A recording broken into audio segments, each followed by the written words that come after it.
Hello বন্ধুরা, তোমরা নিশ্চয়ই বুঝতে পারছো আজকে আমাদের গন্তব্যস্থল কোথায়। ঠিক ধরেছো, পার্ক স্ট্রিট। এতদিন শুনেছি পার্ক স্ট্রিটে নাকি দারুণ লাইটিং দিয়ে সাজায়, আর আজ সেটাই দেখতে যাচ্ছি।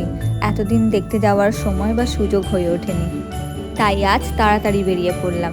দেখো রাস্তার চারপাশে মাথায় দেওয়ার কত কিছু জিনিস বিক্রি হচ্ছে, কিন্তু আমি তো আগে থেকেই স্মার্ট, এই জন্য আমার আগের বছরের কেনা বাড়ি থেকে এই টুপিটা নিয়ে গেছিলাম। স্মার্ট না? আর তারপরে দেখি এই ফুটপাতের এখানে বিভিন্ন রকমের খাবারের স্টল বসেছে। আমি এই প্রথমবার পার্ক স্ট্রিট যাচ্ছি, তাই সব কিছুই এক নতুন রকমের এক্সপিরিয়েন্স। তাকিয়ে আছে যেন মনে হচ্ছে কিনে দিচ্ছে না, আর ওই চকলেটটা চাই।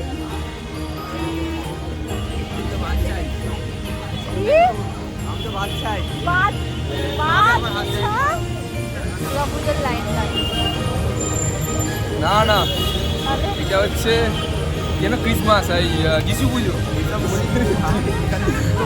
দেখতেই পাচ্ছ কি ভিড়, বাপ রে বাপ। আর এই ভিড়ে গুতোগুতি করে আমি আর দুই ভাই মিলে আমরা গেলাম পার্ক স্ট্রিটে। আর এখানে এসে দেখি একটা কি সুন্দর ফাংশন চলছে। ওখানে কিছুক্ষণ দাঁড়িয়ে অনেক ফটো তুলে, লাইটিংয়ের ফটো তুলে, নিজের ফটো তুলে দারুণ মজা করলাম আজকের দিনটা। আর যাওয়ার পথে এই ফুলওয়ালার কাছ থেকে একটা ফুল ভাই আমাকে কিনে দিল। এই ফুল নিয়ে একটু রং ঢং করেই আমরা বেরিয়ে পড়লাম বাড়ির উদ্দেশ্যে। একটা ফুল কিনে দিয়ে এবার ভাই বায়না করছে, চলো দিদি আমাকে বারবিকিউ নিয়ে চলো। কি সমস্যা, আমি তো যা হোক করে ওদেরকে নিয়ে আসলাম যে আজকে আর বারবিকিউ হবে না। কিন্তু দারুণ একটা এক্সপিরিয়েন্স হলো, আর খুব মজাও হলো, খুব মজা করে কাটলো আজকের দিনটা। যারা এখনো পর্যন্ত যাওনি তারা কিসের অপেক্ষা করছো, যাও তাড়াতাড়ি দেখে আসো। কলকাতায় কি দারুণ সাজিয়েছে লাইটিং দিয়ে।